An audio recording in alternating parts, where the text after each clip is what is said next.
കൊച്ചി CMRRന്റെ ഓഫീസിൽ നിന്ന് നമ്മുടെ വിഷ്ണു സുരേഷ് കൂടി തത്സമയം ചെയ്യുന്നു. വിഷ്ണു, ഈ ഓഫീസിലും റെയ്ഡ് നടക്കുന്നു എന്നാണല്ലോ നമുക്ക് ലഭിക്കുന്ന വിവരം. അവിടെ നിന്നുള്ള വിശദാംശങ്ങൾ എന്തൊക്കെയാണ്?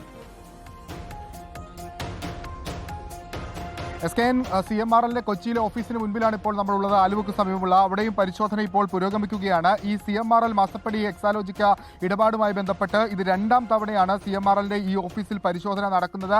നേരത്തെ ECR രജിസ്റ്റർ ചെയ്തതിന് തൊട്ട് മുൻപ് തന്നെ ഒരു പരിശോധന ഇവിടുന്ന് നടക്കുകയും ഇവിടുന്ന് ചില രേഖകളൊക്കെ പിടിച്ചെടുക്കുകയും ചെയ്തിരുന്നു. അതിനുശേഷം അന്വേഷണം ഏറെക്കുറെ ഇപ്പോൾ കോടതി തടഞ്ഞുവെച്ച പശ്ചാത്തലത്തിൽ അന്വേഷണം ബ്രേക്ക് ഡൗൺ ആയ ഘട്ടത്തിലായിരുന്നു ഉണ്ടായിരുന്നത്. എന്നാൽ ഇന്നലെ ഹൈക്കോടതി വളരെ കൃത്യമായി തന്നെ പറഞ്ഞിരുന്നു, ഈ ECIRമായി മുന്നോട്ട് പോകുന്നതിൽ ഇഡിക്ക് തടസ്സമില്ല. PMLA ആക്ട് പ്രകാരം, അതായത് കള്ളപ്പണം വെളുപ്പിക്കൽ പ്രകാരം പ്രഥമ ദൃഷ്ടിയാൽ ചില സാധ്യതകളുണ്ട് ഈ കേസിൽ. അതുകൊണ്ട് ഇഡിക്ക് അന്വേഷണവുമായി മുന്നോട്ട് പോകാം എന്ന് വളരെ കൃത്യമായി തന്നെ കോടതി ഇന്നലെ വ്യക്തമാക്കിയിരുന്നു. അതിന് തൊട്ട് പിന്നാലെ തന്നെ എൻഫോഴ്സ്മെന്റ് ഡയറക്ടറേറ്റ് ഈ 12 കേന്ദ്രങ്ങളിലും പരിശോധന നടത്താൻ തീരുമാനിച്ചിരിക്കുന്നു. എക്സാലോജിക്കിന്റെ, അതായത് വീണ വിജയന്റെ സാന്നിധ്യം ഉണ്ടായിരുന്ന വീടുകളിലും അതോടൊപ്പം തന്നെ ഓഫീസുകളിലും ഒരു പരിശോധന, അതോടൊപ്പം തന്നെ CMRLന്റെ അധികൃതരുമായി ബന്ധപ്പെട്ട പരിശോധന. ഈ രണ്ട് തരങ്ങളിലായിട്ടാണ്, രണ്ട് കാറ്റഗറികളിലായിട്ടാണ് ഇപ്പോൾ പരിശോധന പുരോഗമിച്ചുകൊണ്ടിരിക്കുന്നത്. അതിൽ ഒന്ന് ഈ പറയുന്ന കൊച്ചി മിനറൽസ് ആൻഡ് റൂട്ടിൽ ലിമിറ്റഡ് എന്ന് പറയുന്ന ഈ കമ്പനിയിലാണ്. അതായത് ഈ കമ്പനിക്ക് സേവനം നൽകാതെ വീണ വിജയൻ 1.72 കോടി രൂപ എക്സാലോജിക് എന്ന് പറയുന്ന കമ്പനി വഴി കൈപ്പറ്റി എന്നുള്ളതാണ് പ്രധാനമായും ഇഡി മുന്നോട്ട് വെക്കുന്ന കേസ്. അതിൽ ചില കള്ളപ്പണ ഇടപാടുകൾ നടന്നിട്ടുണ്ട്. അത് ഈ അധികാരത്തിന്റെ ദുർവിനിയോഗം അല്ലെങ്കിൽ അധികാര സ്വാധീനം ഉപയോഗിച്ച വീണ വിജയൻ അത്തരത്തിൽ പണം കൈപ്പറ്റി തുടങ്ങിയ സാധ്യതകളൊക്കെയാണ് ഇഡി അന്വേഷണവുമായി ബന്ധപ്പെട്ട മുന്നോട്ട് വെച്ചിട്ടുള്ളത്. അതിലാണ് ഇപ്പോൾ വിശദാംശങ്ങൾ ശേഖരിക്കുന്നത്. നേരത്തെ ഈ ഇടപാടിനെ ഏറ്റവും വളരെ ശക്തമായി തന്നെ, അല്ലെങ്കിൽ ഈ കേസിനെ ഏറ്റവും ശക്തമായി തന്നെ CMRL എതിർത്തിരുന്നു. CMR മുന്നോട്ട് വെച്ച പ്രധാനപ്പെട്ട 3 കാര്യങ്ങൾ: ഒന്ന്, SFIOയുടെ അന്വേഷണവും ഇതുമായി ബന്ധപ്പെട്ടുള്ള ഇന്റർനെറ്റ് സെറ്റിൽമെന്റ് ബോർഡിന് മുമ്പാകെ സമർപ്പിച്ചിട്ടുണ്ട്.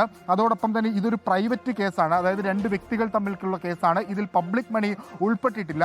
അതോടൊപ്പം ഇതിൽ രാഷ്ട്രീയ പ്രേരിതമാണ്. ഈ 3 കാര്യങ്ങളാണ് CMRL ഈ അന്വേഷണം തടയണമെന്ന് ആവശ്യപ്പെട്ടുകൊണ്ട് മുമ്പോട്ട് വെച്ചത്. പക്ഷേ അത്തരത്തിലല്ല സാഹചര്യങ്ങൾ. ഇത് പ്രൈവറ്റ് മണി എന്ന് പറയുമ്പോൾ പോലും അതിൽ ഒരു പബ്ലിക് എലമെന്റ്, അതായത് മുഖ്യമന്ത്രിയുടെ മകളായിരുന്നതുകൊണ്ട് വീണയ്ക്ക് സേവനം ലഭ്യമായി, അല്ലെങ്കിൽ സേവനം ലഭ്യമാക്കാതെ തന്നെ പണം ലഭ്യമായി എന്നൊരു നിലപാടാണ് ഇഡി സ്വീകരിച്ചിട്ടുള്ളത്. ഒപ്പം തന്നെ ഇതിൽ രാഷ്ട്രീയ പ്രേരിതമായ കാര്യങ്ങളൊന്നുമില്ല. ഇതിൽ ഓൾറെഡി ഒരു പ്രൊസീഡിങ്സ് ഓഫ് ക്രൈം നിലനിൽക്കുന്നുണ്ട്. കാരണം ഇന്റർനെറ്റ് സെറ്റിൽമെന്റിന്റെ ഉത്തരവുണ്ട്. ആ ഒരു പശ്ചാത്തലത്തിൽ എൻഫോഴ്സ്മെന്റ് ഡയറക്ടറേറ്റിന് ECI രജിസ്റ്റർ ചെയ്യുന്നതിന് മറ്റ് തടസ്സങ്ങളൊന്നുമില്ല എന്ന് വളരെ കൃത്യമായി തന്നെ ഇഡി കോടതിയെ ധരിപ്പിക്കുന്ന സാഹചര്യമുണ്ടായി. അങ്ങനെ ഇത്തരം കാര്യങ്ങൾക്കൊക്കെ കൃത്യമായ മറുപടി എൻഫോഴ്സ്മെന്റ് ഡയറക്ടറേറ്റ് നൽകിയ പശ്ചാത്തലത്തിൽ കൂടിയാണ് ഇന്നലെ ഈ അന്വേഷണം തുടരുന്നതിൽ യാതൊരുവിധ പ്രശ്നവും എൻഫോഴ്സ്മെന്റ് ഡയറക്ടറേറ്റിന് ഇല്ല എന്ന ഉത്തരവ് ഹൈക്കോടതി പുറത്തിറക്കിയത്.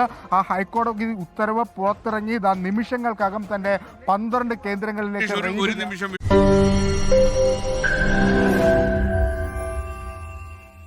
ലോകത്തെവിടെയായാലും ഏത് സമയത്തും 24 വാർത്തകളും ഓഗ്മെന്റഡ് റിയാലിറ്റി പാക്കേജുകളും എക്സ്പ്ലെയിനറുകളും വിശദമായി കാണാൻ ഞങ്ങളുടെ YouTube ചാനൽ നിങ്ങൾക്ക് സബ്സ്ക്രൈബ് ചെയ്യാം.